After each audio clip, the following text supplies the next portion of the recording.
Estamos começando mais um podcast Anos Incríveis. Eu sou Renner Fernandes. Sou Thiago Cieiro. Isso aí, Thiagão. Vamos começar aí mais um programa. Nosso quarto programa já, né? E hoje a gente vai falar de um ano assim bem mais recente que a gente trouxe de propósito para causar uma reflexão de como às vezes a gente esquece de coisas tão próximas que aconteceu. Então, o ano que a gente vai trazer hoje qual que é, Renner? É o ano de 2013, um ano que foi muito importante aí, muitos acontecimentos no mundo e também no Brasil. Então, vamos aí para o bloco do contexto histórico. Isso aí, curte aí que o programa tá muito bom.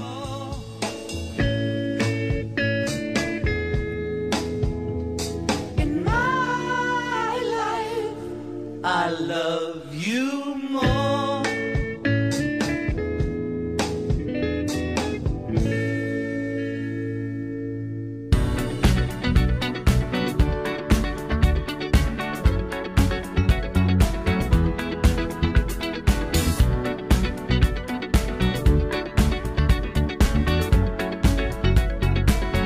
Like the legend of the phoenix.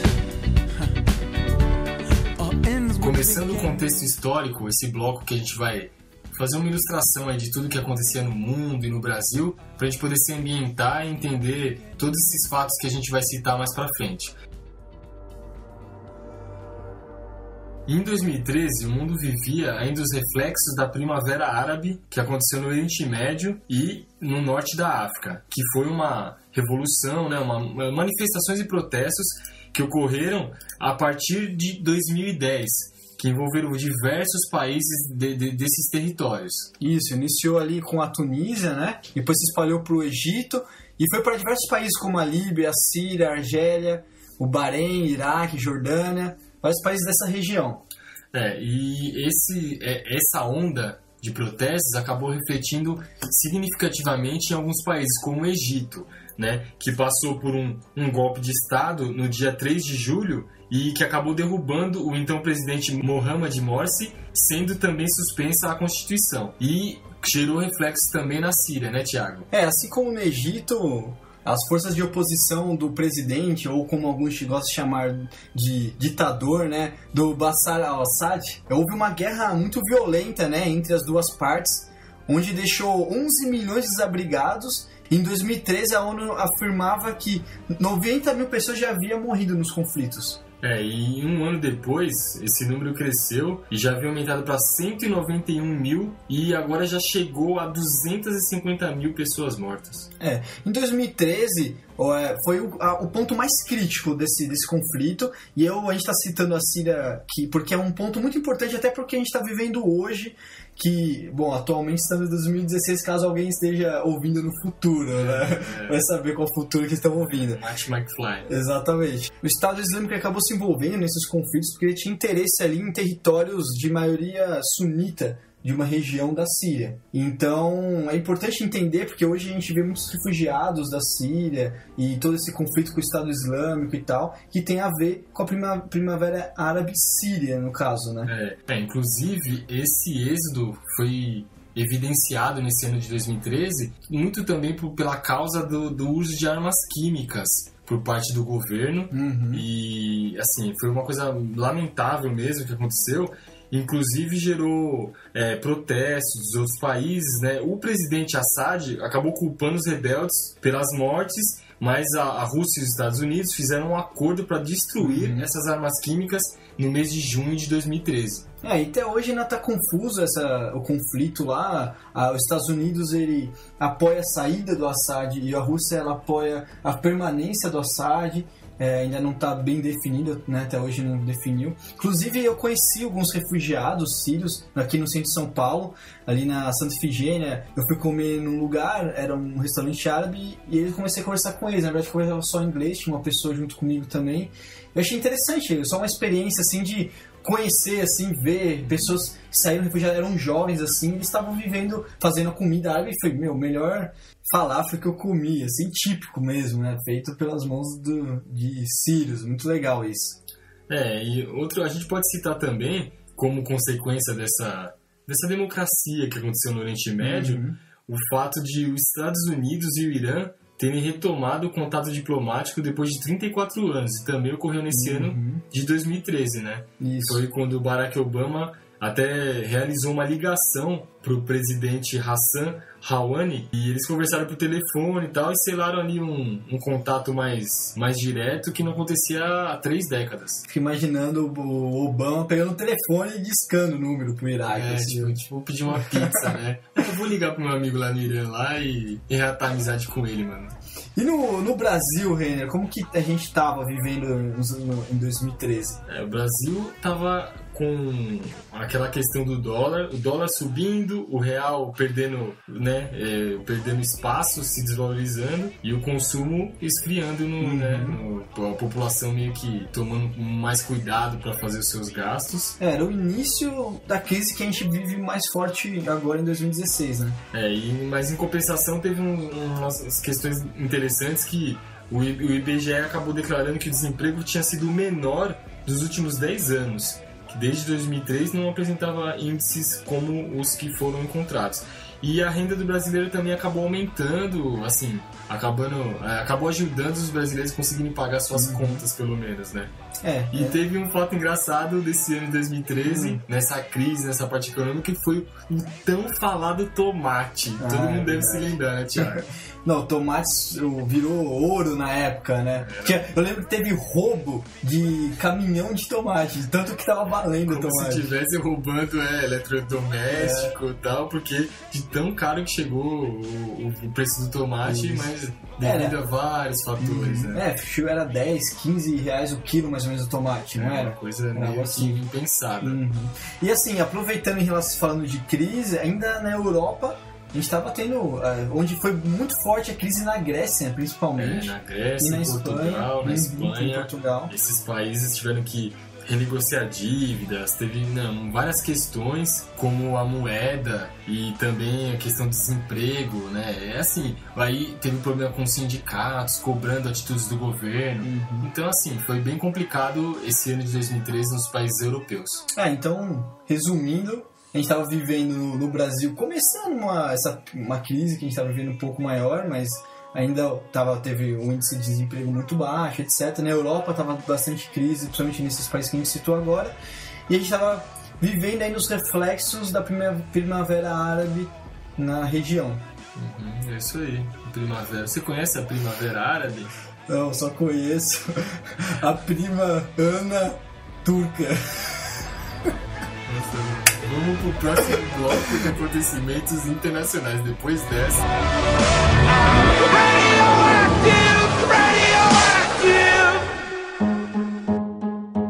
Em 5 de março de 2013, morreu o presidente da Venezuela, Hugo Chávez.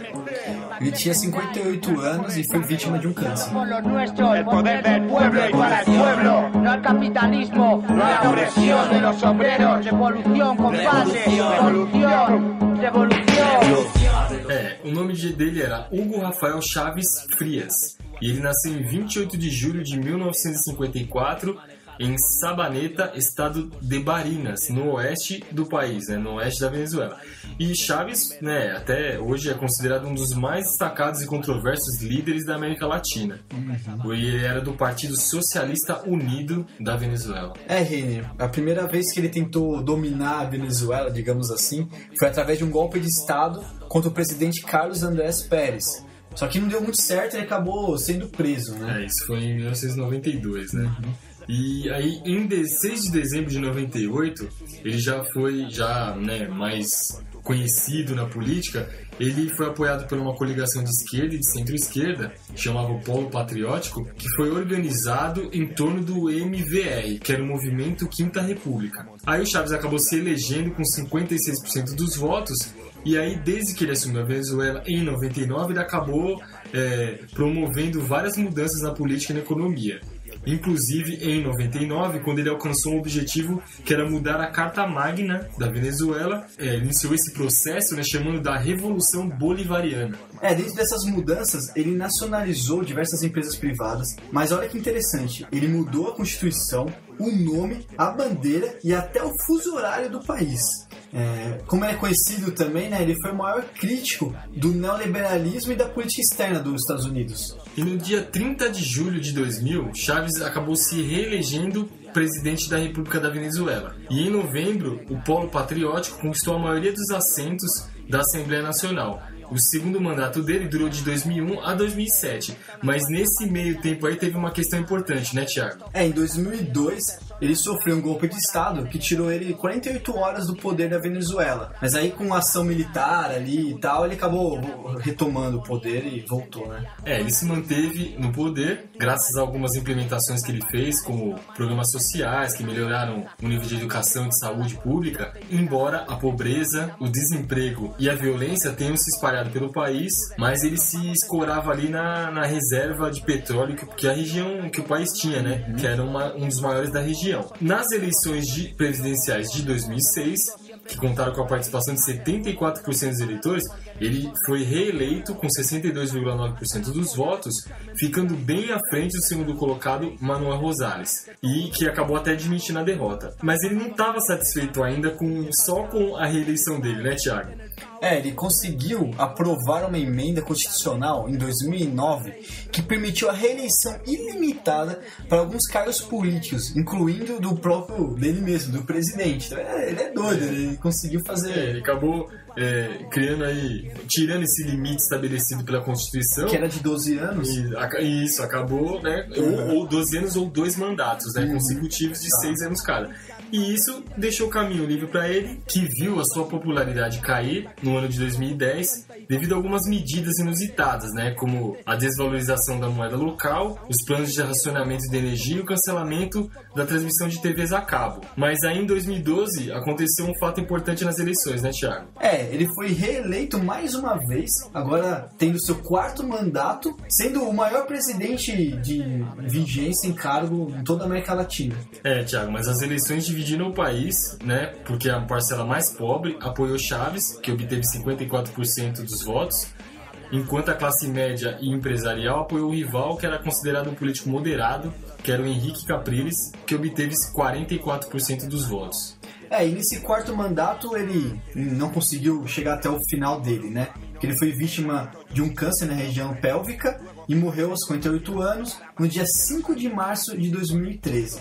Encerrando 14 anos de governo. E o seu legado combina avanços na área social, como a redução da pobreza, mas também fracassos na economia, além do enfraquecimento das instituições democráticas. Em 19 de abril, o seu vice, Nicolás Maduro, foi empossado como presidente da Venezuela. Esse tema a gente conseguiu falar inteiro sem fazer nenhuma piada com Chávez, né? Caramba, se segurou, mas...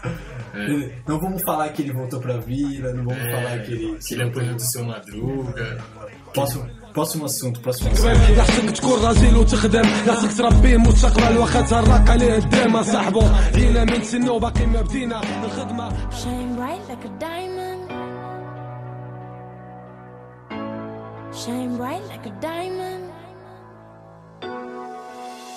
No dia 4 de abril, morreu aos 87 anos a ex-primeira-ministra do Reino Unido, Margaret Thatcher, que governou o país de 1979 até 1990, tendo sido vítima de um derrame. Ela foi conhecida como a Dama de Ferro.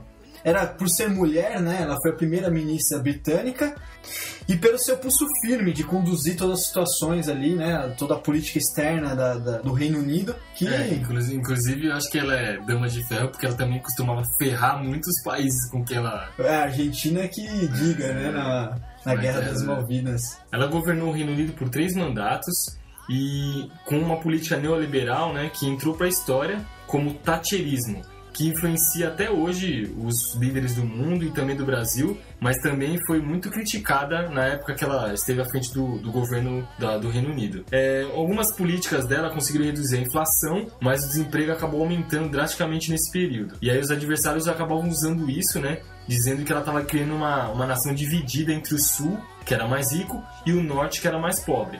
Então os círculos empresariais acabavam venerando a imagem dela, né? Porque ela meio que privilegiava esse lado dos empresários. Mas, em compensação, né? A revolução que ela criou acabou chocando com fortes resistências, inclusive causando uma divisão que é vigente até hoje na avaliação do reinado dela, né? Inclusive quando ela faleceu, alguns até celebraram a morte da ex-premier, porque o desemprego no mandato dela chegou a 3 milhões, né? Então, um índice inédito desde a Grande Depressão em 1930.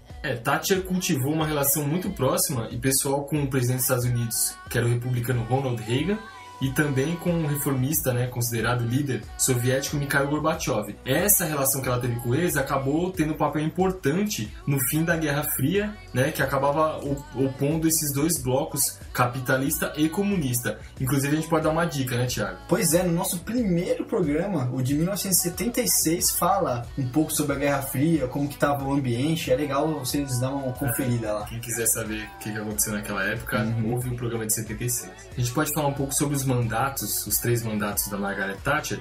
Em 79, ela foi, pelo Partido Conservador, eleita nas eleições gerais e se tornou primeira-ministra aos 54 anos. Já o seu segundo mandato veio devido ao sucesso, como o Thiago citou, da guerra contra a Argentina, pelas Ilhas Malvinas, né? Onde a Argentina tomou um pau, e não foi no futebol dessa vez. A Guerra das Malvinas. E isso acabou fazendo com que ela conquistasse uma nova vitória, sua reeleição em 83. E depois, em 1987, ela ganhou um inédito terceiro mandato, mas aí começou uma queda da sua força política e a sua popularidade acabou caindo no nível mais baixo desde que ela assumiu em 1979. Como consequência, em novembro de 1990, ela concordou em renunciar ao cargo e à liderança do partido, sendo substituída. A renúncia ocorreu no dia 22 de novembro e ela acabou sendo recordista de permanência no poder no século XX com 11 anos de governo. Pela importância dela no governo do Reino Unido, em 2007 ela tornou-se a primeira ex-chefe do governo a ser homenageada com uma estátua no parlamento e ainda em vida. Isso é importante. Outra situação que acabou colocando ela em evidência foi que em 2012 ela voltou a ser notícia quando foi lançado o filme A Dama de Ferro, que foi considerado uma produção meio polêmica, né, devido a ser uma biografia dela. Foi dirigida por Phyllida Lloyd e acabou rendendo a Meryl Streep, a atriz Meryl Streep, o seu terceiro Oscar de melhor atriz. Como a gente costuma dar dica, quem quiser conhecer mais a história da Dama de Ferro, Margaret Thatcher, assiste o filme Dama de Ferro, que foi lançado em 2012.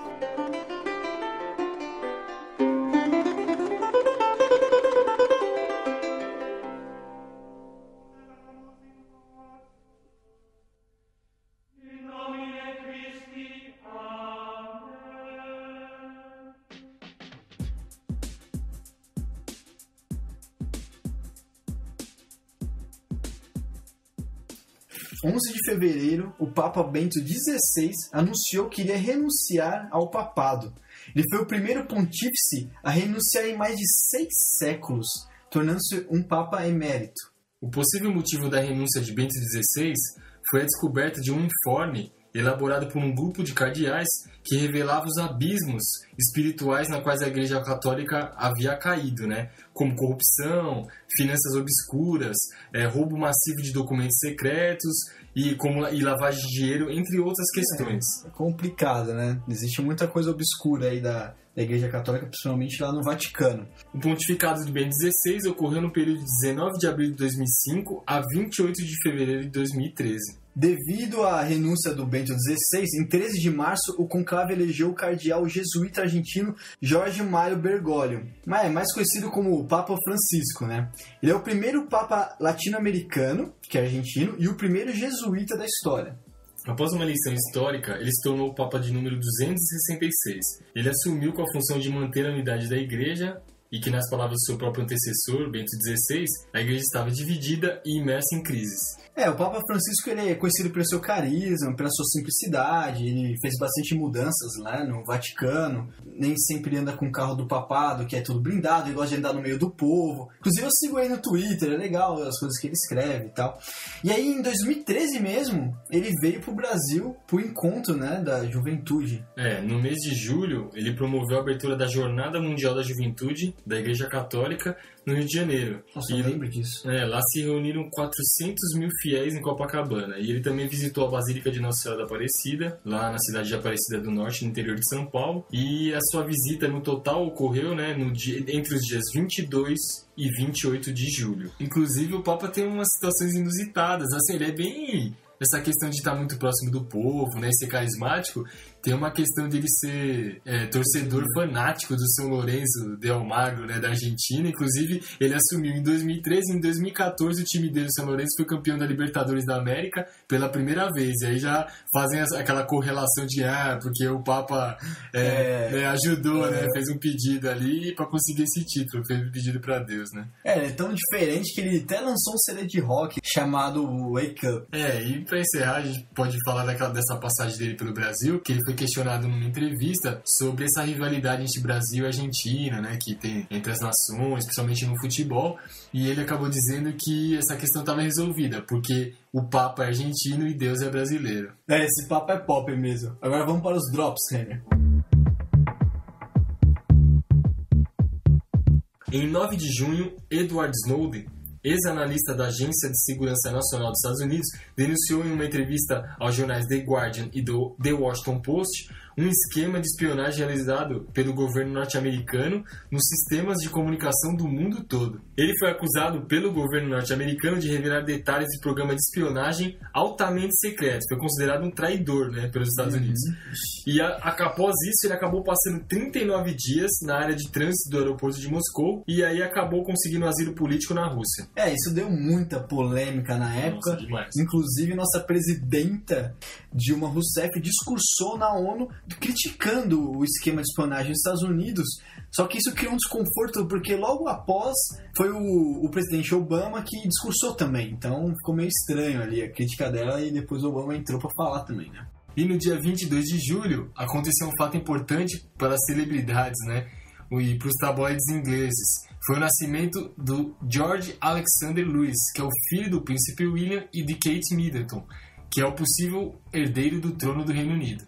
Em 15 de abril, houve aquele atentado terrorista durante a Maratona de Boston, que ficou marcado também aí pelo mundo, nos Estados Unidos, deixando 3 mortos e 176 feridos. E 4 dias depois, os irmãos Tsarnaev, suspeitos pelo atentado, foram localizados e o mais velho acabou morrendo e o mais novo foi preso.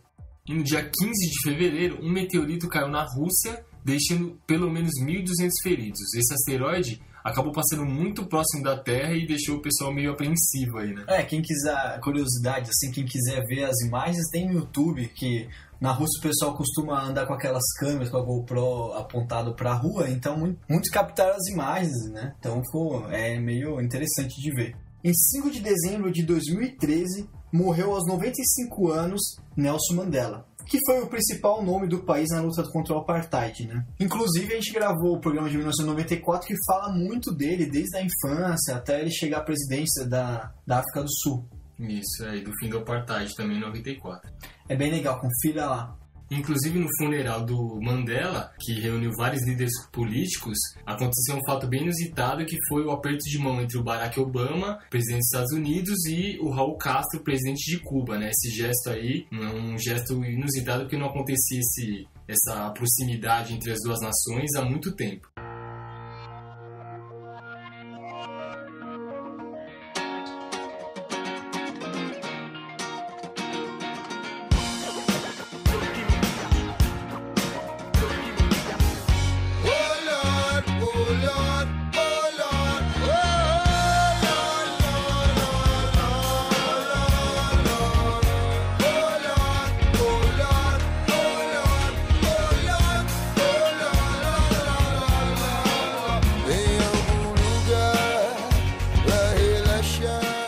Começando o nosso bloco de acontecimentos nacionais, em 2013 teve as manifestações populares em todo o Brasil, que teve como início o protesto de serem contra o aumento das tarifas do transporte público. Isso teve em diversas capitais e municípios do Brasil todo, né, Renner?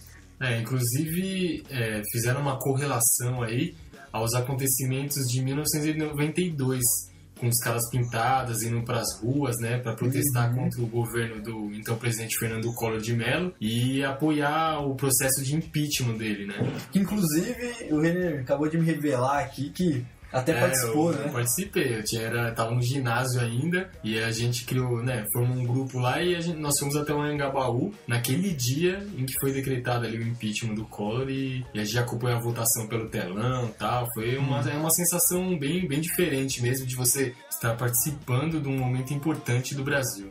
E é meio que a mesma sensação que sentimos em 2013, que teve o início ali das manifestações em 4 de abril em Porto Alegre, no Rio Grande do Sul, reunindo milhares de pessoas e protestaram contra o reajuste da tarifa de ônibus de 7%. Isso se espalhou por Brasil, inclusive por São Paulo, onde o movimento Passe Livre também começou a protestar, porque a tarifa dos ônibus passou de R$ 3,00 para R$ 3,20, né? Só que aí começou a reunir cada vez mais pessoas para também protestar por esse mesmo motivo. Porém, o protesto que começou com o reajuste de 20 centavos acabou crescendo, né, e ganhou outras bandeiras, que é como o fim da corrupção e da violência policial, as melhorias no transporte, na saúde, na educação e contra os gastos excessivos da Copa do Mundo e também contra a PEC 37, que era aquela proposta de emenda constitucional que dava poder exclusivo à polícia para realizar investigações criminais e que retirava a possibilidade do Ministério Público de, né, estar à frente dessas investigações.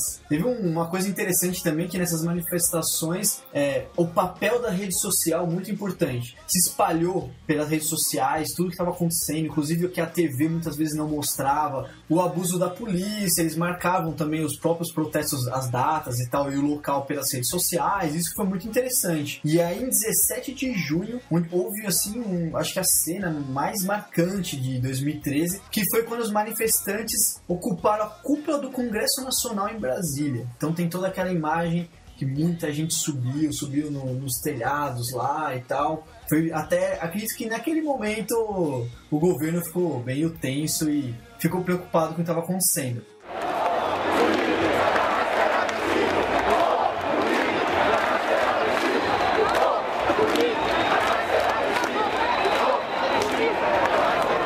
Que mil olhos me vejam errando e alguns poucos acertar. Dia 20 de junho aconteceram mais protestos que acabaram reunindo 1.250.000 pessoas em mais 100 cidades brasileiras. E na maior parte dos casos foram passeadas pacíficas, mas também houve confrontos entre policiais e outros grupos de vândalos que tentaram se aproveitar da situação. O Rio de Janeiro foi a cidade que reuniu o maior público, com 300.000 pessoas no protesto, e em Brasília, milhares de manifestantes também se reuniram, mas acabou tendo, né, um confronto com a polícia e alguns manifestantes atacaram fogo no prédio do Itamaraty. E na ocasião, a presidente Dilma pediu para que todos os ministros ficassem em Brasília e convocou uma reunião para conversar sobre os protestos. Como resultado, houve a redução das tarifas em diversos estados, como São Paulo, Rio de Janeiro e mais 10 cidades. Além de dezenas de feridos, a mobilização nacional, infelizmente, acabou registrando uma morte em Ribeirão Preto, quando um jovem foi atropelado por um carro que acabou avançando sobre os manifestantes e, infelizmente, ele não resistiu. Como a gente sabe, depois as manifestações foram perdendo forças, né, o que é natural também, né, e depois que também foi atendido às exigências da redução das tarifas de transporte público, mas assim, a corrupção tá aí ainda, né, todos os problemas que a gente vive com a crise, etc, tá aí pra gente meio que relembrar um pouco a nossa responsabilidade na hora de votar, na hora de colocar os políticos que estão lá. Fazendo só também um comentário que a gente até vinha falando antes, vale apontar também que assim, é uma questão que está enraizado na cultura do brasileiro, infelizmente, essa parte da corrupção. Vem de governos anteriores, desde a época da ditadura, e há quem diga que vem desde o Império, essa questão, né? Então, assim, depois passando por outros governos, até chegar no governo atual. Mas, assim, é uma questão complicada, porque acaba... as pessoas ficam desesperançosas e quando acontece um gesto desse, um ato desse, acaba encorajando, o pessoal acabou indo pra rua e tal, mas vê aquilo se desfazendo e sem muito resultado prático. Que também, como você está dizendo, Thiago, é responsabilidade do povo, Exatamente. do próprio povo, porque tem a sua responsabilidade nas suas atitudes também, né? No dia a dia, né? A gente vale a reflexão se no nosso dia a dia a gente não faz pequenas corrupções, pequenas falcatruas, e que vai, assim, trazendo esse lado da corrupção que a gente tanto critica num governo, em qualquer governo, e a gente, de repente, faz o nosso dia a dia, né? Então, e pra mim, uma coisa que fica mais forte em 2013, nas manifestações, é mostrar que o povo tem poder, sim. Que se a gente ir pras ruas, se o povo realmente se manifestar de forma coerente com os pedidos, o governo teme, o do governo fica meio esperto e faz mudança sim. Só que a gente acaba deixando pra lá, o que é muito ruim isso. Vamos ver os próximos capítulos. Exatamente. Tiro, porrada e bomba. Tiro, porrada e bomba. Tiro, porrada e bomba. Tiro, porrada e bomba. A sua bomba de efeito moral vai ser moral nenhuma de quem mandou nos atacar. E eu não preciso do seu gás lacrimogêneo invadindo os meus olhos para me fazer chorar. Basta que eu perceba tantos anos de descaso e de descuido desse estado ladrão. Que as lágrimas escorrem dos meus olhos e eu sigo firme e forte contra a sua pressão. A sua bala de borracha que acerta o meu corpo deixa a marca de soldado que sofre tanto contra nós. A diferença é que mente nesse uniforme com seu rosto mascarado você não tem direito a voz. Tiro, porrada e bomba. Tiro, porrada e bomba. Podem dispersar a nossa gente nesse instante, mas nós voltaremos bem melhores do que antes. Tiro, porrada e bomba. Tiro, porrada e bomba. Podem dispersar a nossa gente nesse instante, mas nós voltaremos bem melhores do que antes. Tiro, porrada e bomba. Em 2013, houve uma tragédia que abalou o Brasil, que foi em Santa Maria, Rio Grande do Sul.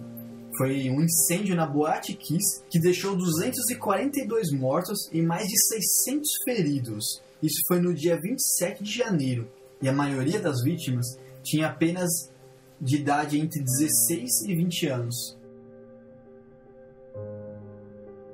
Testemunhas dizem que o fogo começou por volta das 2h30 da manhã, quando um dos integrantes da banda Gurizada Fandangueira, que fazia um show no local, né, acabou acendendo um artefato pirotécnico para fazer um efeito e tal. E aí essas faíscas acabaram atingindo aquele revestimento, né, uma espuma que faz aquela parte da acústica do som, e começou o incêndio. Né? E uma fumaça preta bem espessa acabou tomando conta do ambiente. Infelizmente, na casa noturna, em poucos minutos, acabou sendo tomada por essa fumaça e intoxicando todos os frequentadores. Na hora do tumulto, na hora de sair, aquela coisa, parece que não era bem feita a parte de evacuação das pessoas, né? Então houve acúmulo e as pessoas começaram a se pisotear, e então houve aquele desespero da fumaça e tudo. Então muitos ficaram presos, né, nos lugares e acabaram falecendo queimados e também inalando essa fumaça. E os que conseguiram, até alguns que conseguiram também, por causa da fumaça que era tóxica, acabaram falecendo dias depois em hospitais, né? Mas tem umas coisas que agravam o caso também, porque segundo outras pessoas que estavam no local, os seguranças também teriam impedido os jovens de saírem sem pagar. E no local também havia apenas uma porta que funcionava como a única passagem de entrada e saída da boate. E o fogo acabou sendo controlado por volta das 5h30 da manhã, e os bombeiros ainda continuaram fazendo um trabalho ali de rescaldo do ambiente. A Boate Kiss tinha capacidade para 691 pessoas. Esse é um dado assustador. E quantas pessoas tinham no local, Thiago? Entre 900 e 1.000 pessoas, é um absurdo, né? Para quase 700 pessoas recebeu 1.000. Na época, a direção da Boate Kiss acabou divulgando uma nota afirmando que, né, a casa estava dentro da normalidade e acabou acreditando a responsabilidade do incêndio em uma fatalidade. O que é um absurdo, né? Dizer algo desse tipo, depois de tudo que aconteceu. Inclusive, recentemente eu participei de uma simulação de bombeiros, onde eles colocaram uma fumaça de folhas, assim, dentro de uma casa toda apagada. E a gente tinha que fazer todo o trajeto tateando o local, assim, abaixados e com uma respiração bem curta e tentando respirar bem devagar ao mesmo tempo. Cara, a garganta mesmo assim sai rasgando, você se sente bastante mal. Imagina numa situação dessa que a fumaça é tóxica. O problema não é nem o fogo exatamente, né? O problema maior é a fumaça, assim, horrível, cara. Fico imaginando o pânico das pessoas, assim, na hora de sair. Agora uma questão importante, que é toda a investigação desse caso, a gente tem umas informações que, né, que até deixa a gente meio sem entender como é que é o caráter de algumas pessoas, né? Porque, 3 anos depois da tragédia, um dos réus nesse processo sobre o incêndio da Boate Kiss, que ele se chama Elisandro Spor, conhecido como Kiko, ele era um dos sócios dessa casa noturna. E ele entrou agora nesse ano de final de 2015 e início de 2016, ele entrou com um pedido de indenização contra o poder público. Ele quer responsabilizar o Estado do Rio Grande do Sul, a Prefeitura de Santa Maria e um promotor de justiça, e o prefeito, os secretários, quer dizer, todo mundo, a cidade toda, por negligência. Porque ele alega a tragédia só ocorreu porque os órgãos públicos nunca indicaram um problema na estrutura do prédio e que pudesse ocasionar esse perigo para a vida dos sequestradores. Assim, então, quer dizer, é culpa de quem não fiscalizou, não é culpa dele. Não que também não tenha, né? É a culpa de não ter fiscalizado, mas ele é o dono do local, ele tem que saber como que tá o local, né?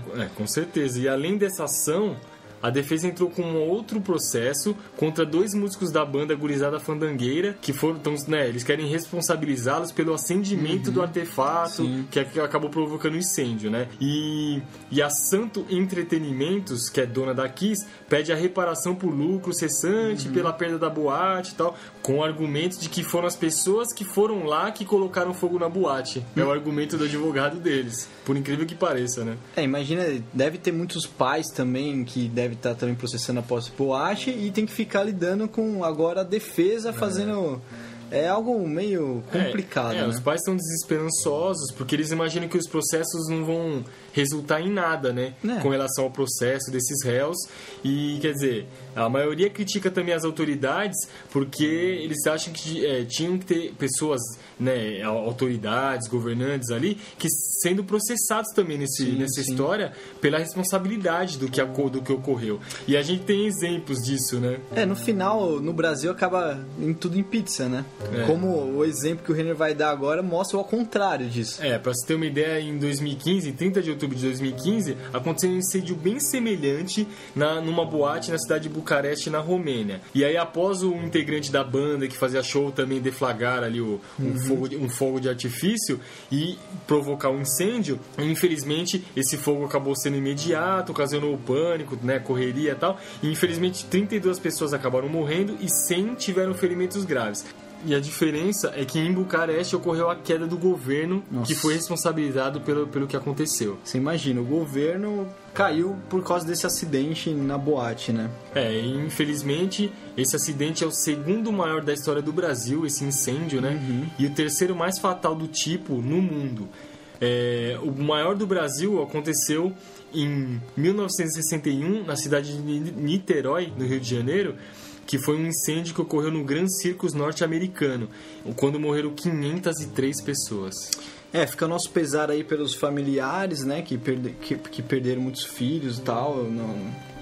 E torcendo para que a justiça seja feita. Exatamente. Que os culpados sejam punidos. Não vai amenizar a dor das famílias, mas a justiça tem que ser feita.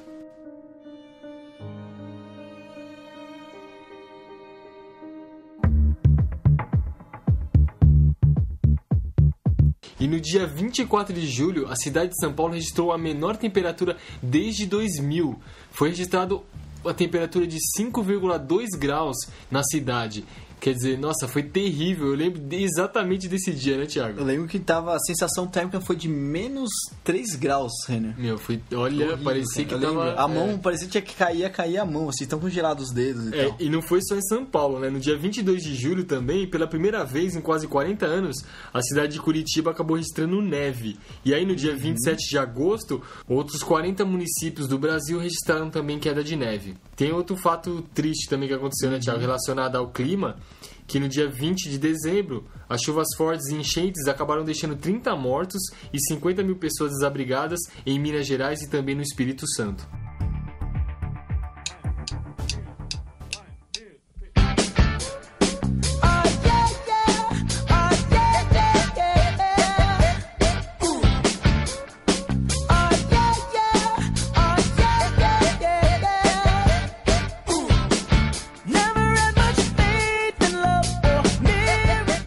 Iniciando o nosso bloco de esportes, vamos falar de um preparativo que teve no Brasil para a Copa do Mundo de 2014, que foi a Copa das Confederações da FIFA de 2013.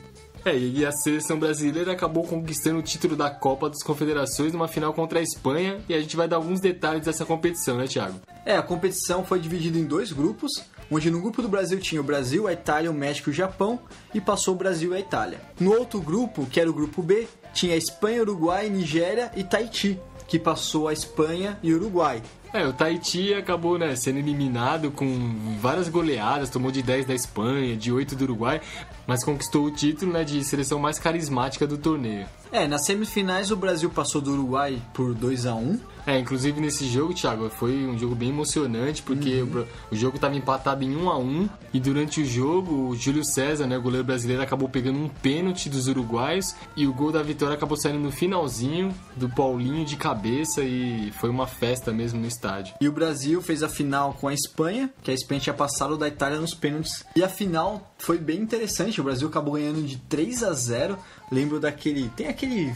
Foi uma cena famosa do Davi Luiz, que tirou a bola na linha, não foi? O jogo já tava, acho que 3-0. Porque foram 2 gols do Fred e um gol do Neymar. E aí teve um lance da Espanha. A Espanha, que era a última campeã do mundo, né? Achou que ia destruir o Brasil, mas o Brasil tá aqui, jogou bem, né? E o Brasil também, com a vitória na Copa das Confederações, achou que ia destruir na Copa. E a gente sabe o que aconteceu depois, no ano seguinte. Mas esse é assunto para outro podcast, exatamente, né? A gente fazer a retrospectiva de 2014, né? Quando a gente fizer de 2014, a gente lembra de 7.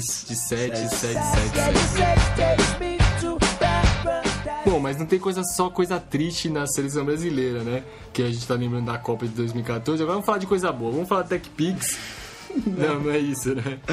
Ainda bem que não é isso. Não, então eu vou falar de coisa boa, que são os craques brasileiros que deixaram história na seleção brasileira, mas que infelizmente faleceram no ano de 2013. Né? O Brasil, por incrível que pareça, perdeu 4 jogadores da década de 50 e 60 que marcaram história na seleção. Foi o goleiro Gilmar, do Santos Neves, o lateral Djalma Santos, o outro lateral importantíssimo, que é o Nilton Santos, lateral esquerdo, e o Dessordi, que também era lateral.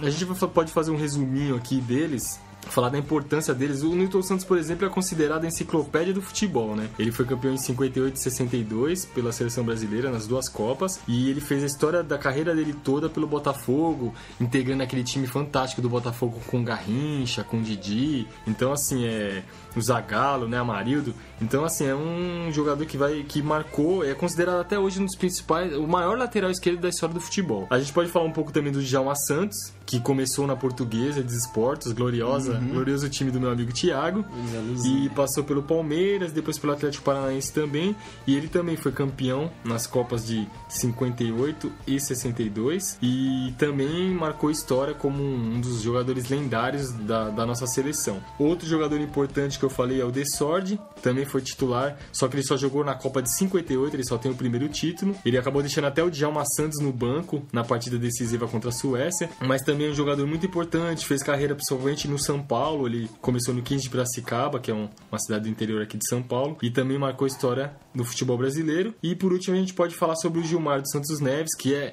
considerado por muitos o maior goleiro também da história do Brasil. Ele começou no Corinthians, na verdade ele começou no Jabaquara e depois ele foi contratado pelo Corinthians e jogou 10 anos no Corinthians, sendo campeão de vários campeonatos paulistas, e depois também trocou o Corinthians pelo Santos em 62, quando ele foi campeão mundial pelo Santos também, e tem esses 2 títulos de 58 e 62 pela seleção brasileira. São craques mesmo que vão ficar para a história do nosso futebol e na lembrança dos torcedores brasileiros. All the blood that I will bleed, I don't know where I belong. Em 22 de dezembro de 2013, a seleção brasileira de handebol feminino tomou um feito inédito para o Brasil, que foi o Campeonato Mundial de Handebol Feminino, pela primeira vez. A seleção feminina acabou superando a pressão de 20 mil torcedores na Arena de Belgrado, na Sérvia, e acabou batendo as donas da casa por 22-20, conquistando o título inédito. As brasileiras ainda receberam outros prêmios. A Babi foi a melhor goleira, a Duda foi a melhor jogadora da competição, e a Alexandra Nascimento, que foi eleita a melhor jogadora do mundo, foi artilheira das decisões com 6 gols anotados. Aí o destaque maior, que a gente pode ver o peso dessa conquista, é que desde 1995, com a conquista da Coreia do Sul, não tinha uma seleção fora da Europa que conquistasse o Mundial, e o Brasil conseguiu esse feito. Então a gente gosta sempre aqui de destacar os outros esportes além do futebol. Tem que ser lembrado para sempre, valorizado essa conquista das brasileiras.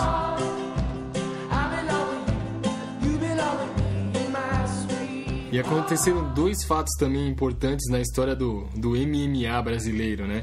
No dia 6 de julho, no UFC 162, o brasileiro campeão da categoria meio pesado Anderson Silva acabou perdendo a luta no segundo round pro desafiante norte-americano Chris Weidman. E aí ele acabou pedindo a revanche, que foi marcada pro dia 28 de dezembro. E no UFC 168, Anderson Silva perdeu novamente pro Weidman, também no segundo round, ao quebrar a perna, né? Depois daquele chute horrível, ele deu um chute no Weidman e acabou fraturando a perna. Aquela cena é horrível, né? Só de lembrar arrepia, cara. É, horrível, horrível. Ainda dentro dos esportes, em 14 de fevereiro, o Oscar Pistorius, aquele que é o primeiro atleta olímpico e paralímpico da história, que é sul-africano, foi detido e suspeito por ter matado sua namorada, Eva Steenkamp, com 4 tiros. É, até na época, aquelas piadas de mau gosto, assim, falaram que o nome dele tinha que mudar pra Oscar Pistola, né? Não Oscar Pistorius. Bom, vamos lá. Outro fato importante ocorrido naquele ano, de 2013, foi o tetracampeonato mundial conquistado pelo Sebastian Vettel, o piloto alemão da Red Bull. Tava ganhando tudo na época, né? E no futebol, teve uma transação milionária aí, principal aí do Brasil, que foi a do Neymar, que deixou o Santos e foi contratado pelo Barcelona, né, Renner? Foi uma transação milionária que também causou algumas suspeitas. Na verdade, até hoje estão sendo investigados aí os números dessa transação, quem levou o dinheiro por fora, um monte de questão aí, mas o importante é que dentro de campo ele tá dando conta do recado, né? Tá sendo um dos destaques da equipe do Barcelona nos últimos campeonatos. E no Brasil, quem foram os principais campeões do futebol naquele ano, Renner? A gente pode começar pelo Atlético Mineiro, o Clube Atlético Mineiro, que conquistou o seu primeiro título da Taça Libertadores da América, numa final emocionante contra o Olímpia. Na verdade, a campanha toda do Atlético foi emocionante, né? Com jogos decididos nos pênaltis. Foi ganhando, chorando todos os jogos, o Vitor pegando pra caramba. E ele tendo o Ronaldinho como destaque, o Jô, e o Atlético acabou se sagrando campeão da Taça Libertadores da América pela primeira vez. Outro título a se destacar é o do Cruzeiro, o Esporte Clube também de Minas Gerais, que acabou, né, eu acho que não quis deixar barato pro Atlético e acabou conquistando o título de campeão brasileiro. Foi o seu terceiro título de campeão brasileiro da história. E o Flamengo do Rio de Janeiro também. Tem gente que fica brava e fala Flamengo do Rio de Janeiro, mas Flamengo é o Flamengo, né? É que tem outros. O Flamengo acabou conquistando o seu terceiro título da Copa do Brasil, também em 2013. Parabéns a esses times aí. Tem o Flamenguinho aqui de Guarulhos. Então tem outros. Você acha que alguém que tá ouvindo nosso podcast sabe o que é Guarulhos? Olha. E deixamos pro final do bloco de esportes uma homenagem ao atleta Arthur Zanetti.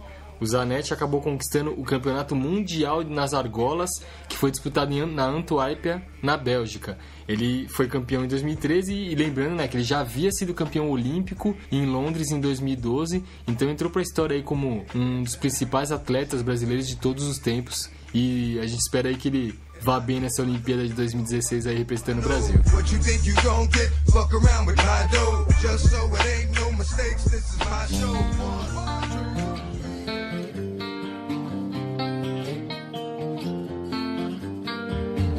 Se o silêncio dissesse tudo, um sentimento bom que me leva pro outro mundo. E dando início ao bloco de entretenimento e cultura pop, nós vamos começar pela música, né?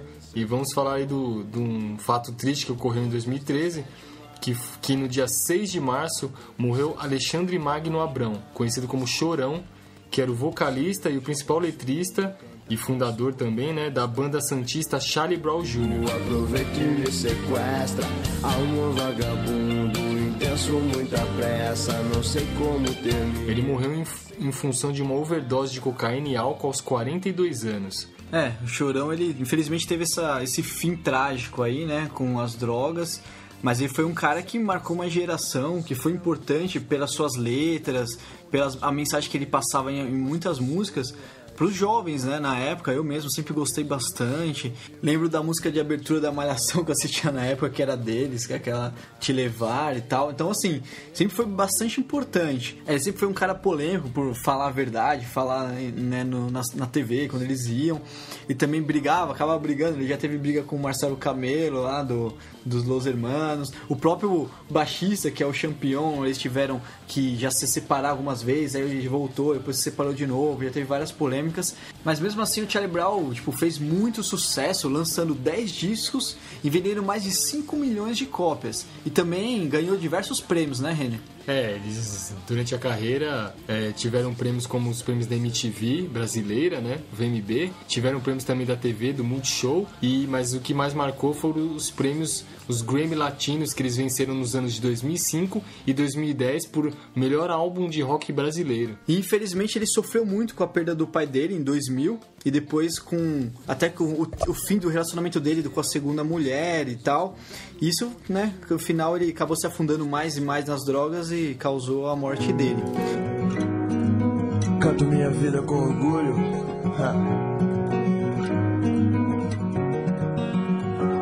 Na minha vida tudo acontece, mas quanto mais a gente rala, mais a gente cresce.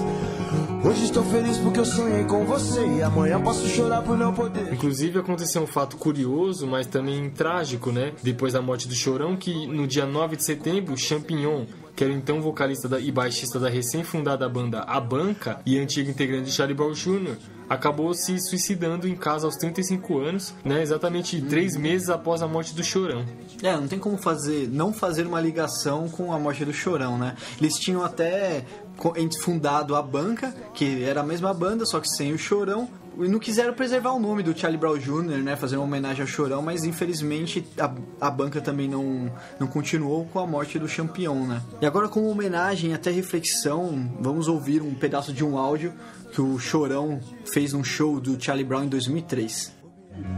Eu tenho uma coisa que talvez vocês não tenham, que é uma banda de sucesso, é uma vida louca, de cada dia estar no lugar, de aparecer na televisão, de tocar no rádio. Só que muitos de vocês têm uma coisa que eu não tenho, que é o pai de vocês, tá ligado? Meu pai se foi faz 2 anos, e até hoje eu não consigo entender por quê. Então, se você tem pai, se você tem mãe, se você tem uma casa, se você tem uma comida na mesa, se você tem uma cama limpinha, quentinha, se você tem saúde, se você enxerga, se você escuta, se você se supera, se você erra e aprende com o seu erro, aí você é feliz, aí você tem tudo, porque dinheiro e sucesso não compra tudo não. O dinheiro compra muita gente, mas não compra tudo não, tá ligado? Então eu quero que vocês entendam que o melhor que a gente pode ter na vida são as coisas básicas. É a nossa saúde, é a família, é o amigo, é um lugar pra viver, tá ligado? É ter no que acreditar, é viver em função de um sonho. Eu tenho uma alma que é feita de sonhos.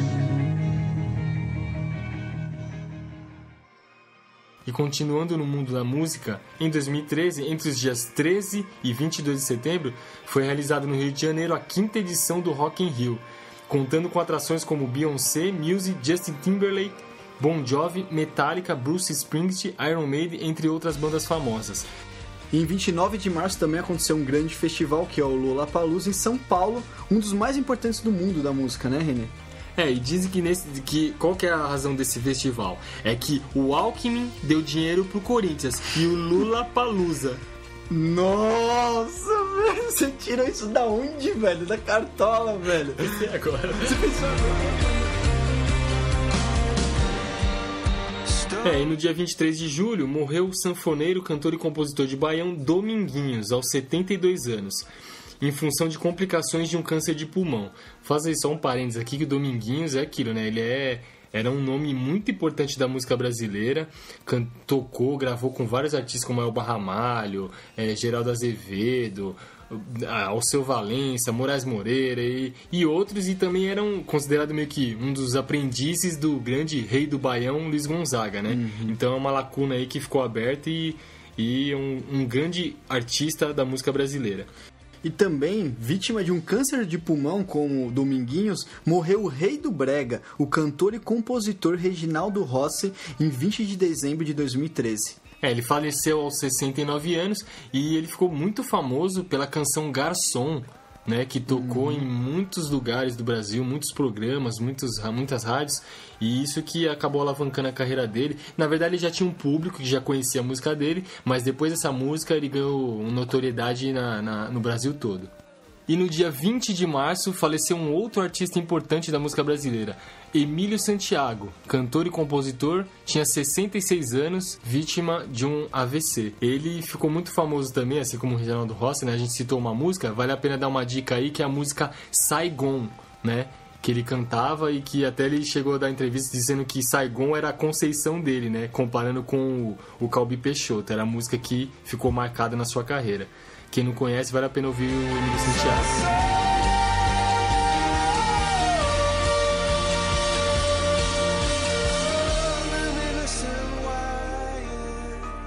Agora a gente vai falar um pouco de televisão. No dia 25 de novembro, a atriz brasileira Fernanda Montenegro venceu o prêmio Emmy Internacional de Melhor Atriz. E ela é a primeira brasileira a receber o prêmio de melhor atriz considerado o Oscar da TV, né? Fernanda Montenegro fez o papel de Dona Picucha, viúva que deseja morar sozinha na série Doce de Mãe da TV Globo. Em 30 de setembro, morria a MTV brasileira, na TV aberta, é claro, né? E no dia 1º de outubro, a Viacom acabou relançando a MTV no Brasil, mas aí pela TV paga. Acho que vale a pena fazer um destaque aqui para a MTV Brasil, que marcou uma geração, marcou a minha adolescência. Eu lembro exatamente o dia que a MTV estreou no Brasil, em 1990. E ela também revelou vários apresentadores que estão espalhados aí por várias emissoras do Brasil. Então, assim, é uma emissora que marcou mesmo a geração dos jovens, influenciou o comportamento devido às músicas, os clipes que eram exibidos. Então, o que o Thiago falou em relação à morte, é a morte mesmo da MTV, porque deixou um monte de fãs que ficaram órfãos, né? E saudosos aí pela toda a programação que era exibida na MTV Brasil. Também em 2013, no dia 25 de abril, a Nickelodeon Brasil exibiu o último episódio da série adolescente iCarly. Deixou um monte de jovens aí meio órfãos aí que curtiam os 3 amigos de iCarly. E 31 de dezembro, o último dia do ano, morreu o ator James Avery, que interpretava o tio Phil na série Um Maluco no Pedaço. A do Will Smith no começo de carreira, né? Que tinha os personagens como Carlton, o próprio tio Phil, o Will, era bem legal. Eu lembro que você falou que você chegava correndo da escola pra assistir esse seriado, você gostava muito, passava no SBT, depois do almoço, exatamente. A gente saía da escola pra assistir o Maluco no Pedaço.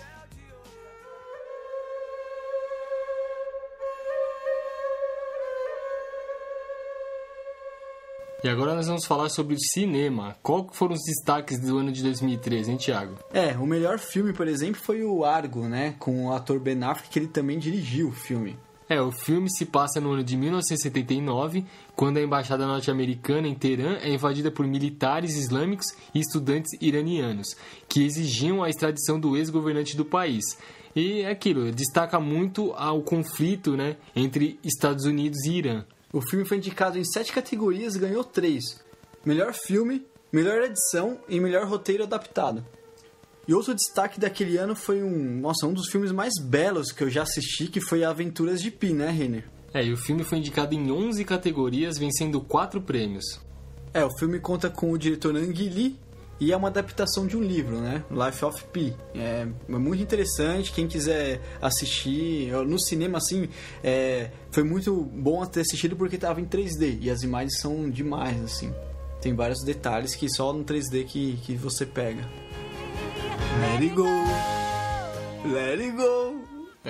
Esse foi a maior bilheteria do ano, né? O filme Frozen foi o filme de maior bilheteria do ano de 2013.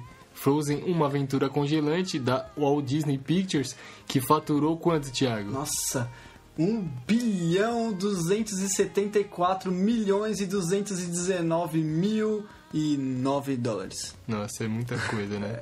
Bom, e no dia 14 de dezembro morreu aos 81 anos o ator irlandês Peter O'Toole. Ele foi protagonista, né, do filme Lawrence da Arábia em 1963 e recebeu um Oscar honorário no ano de 2002. E de forma trágica morreu o autor Paul Walker do Velozes e Furiosos e ironicamente ele morreu num acidente de carro num Porsche que ele acabou batendo, o Porsche pegou fogo e ele não conseguiu sair do carro e ele faleceu novo aos 40 anos.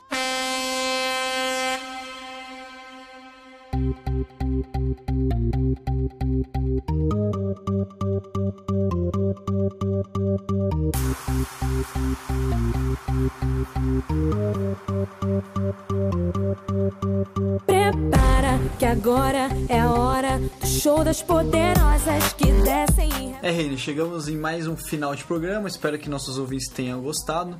Thiago, e como de costume, nós vamos falar aqui o nome dos artistas e das músicas que ilustraram aí os blocos, né? Que abriram cada bloco do nosso programa de hoje, que são músicas do ano de 2013, né? Que fizeram sucesso em 2013 ou que foram lançadas em 2013. A música do primeiro bloco, do contexto político e geopolítico da época, foi Get Lucky, do Daft Punk. O segundo bloco, de acontecimentos internacionais, a música foi Revolution de la KMC. No bloco de assuntos nacionais, a música que abriu foi Anjos, Para Quem Tem Fé, de O Rapa.